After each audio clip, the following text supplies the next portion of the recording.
He may have failed Ellen. He may have failed Ellen, but he never failed Elias, not even once. Usap-usapan ngayon online ang matapat at diretsahang sagot ni Ellen Adarna nang tanungin siya tungkol kay John Lloyd Cruz, ama ng anak niyang si Elias. Ayon sa aktres, kahit nagkahiwalay sila noon, wala siyang masasabi kundi puro magaganda tungkol kay JL, lalo na pagdating sa pagiging ama. Kwento ni Ellen, kahit bago pa mag-isang taon si Elias at hiwalay na sila, never nagkulang si JL. Present sa first birthday, present sa milestones, at present sa lahat ng paraan. Take note ha, nung naghiwalay kami ni JL, bago mag 1-year-old si Elias, present siya.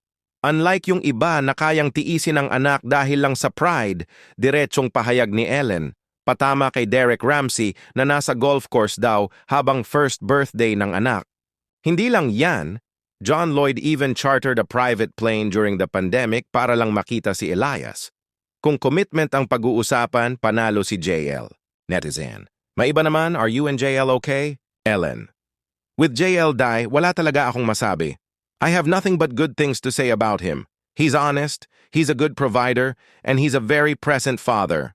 Sa dulo, hindi lang sa relasyon sinusukat ang kabutihan, kundi sa pagiging magulang na hindi iniwan ng responsibilidad. Let's uplift responsible parenting. Support fathers and mothers who choose love over pride. Share this and remind others. Ang pagiging magulang hindi dapat pinipili, dapat pinapanindigan.